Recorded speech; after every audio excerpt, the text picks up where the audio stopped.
Mula pangarap hanggang tagumpay sa ibang bansa. Dati, pangarap ko lang ang magkaroon ng maayos na buhay at makatulong sa pamilya. Hindi ko kailanman inisip na darating ang araw na mapapalayo ako sa aking bayan, makikipagsapalaran sa ibang bansa. Sa ibang bansa. Noong una, hindi naging madali ang buhay. Malayo ako sa pamilya, kaibigan, at sa mga taong nakasanayan kong kasama araw-araw. Kailangan kong matutong maging matatag at kayanin ang mga pagsubok ng mag-isa.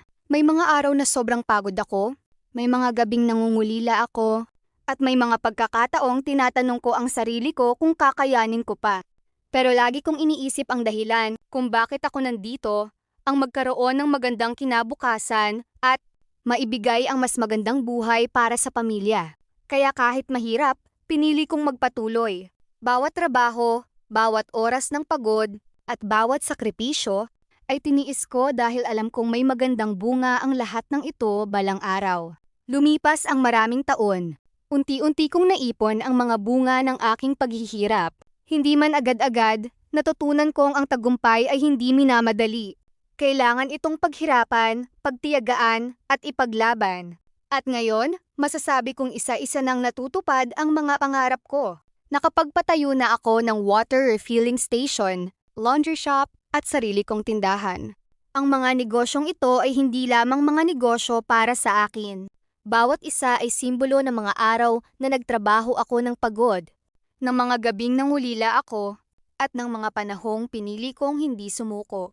Kapag tinitingnan ko ngayon ang mga naipundar ko, napapangiti ako dahil naaalala ko ang dating ako, isang taong nangangarap lamang at umaasang balang araw ay magkakaroon din ng sariling negosyo at magandang buhay.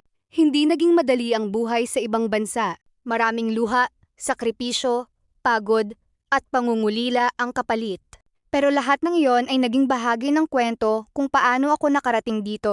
Dati, pangarap ko lang ang lahat ng ito. Ngayon, unti-unti ko nang nahahawakan ang bunga ng aking mga pinaghirapan.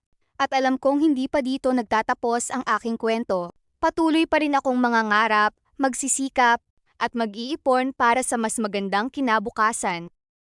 Dahil ang taong marunong magtiyaga ay balang araw, makikita rin ang bunga ng kanyang paghihirap. Mula sa malayo at mahirap na buhay sa France, ngayon ay mayroon na akong sariling mga negosyo at mas matatag na buhay. Lahat ng ito ay patunay na ang pangarap, kapag sinamahan ng sipag, tiyaga at pananampalataya, ay kayang maging realidad.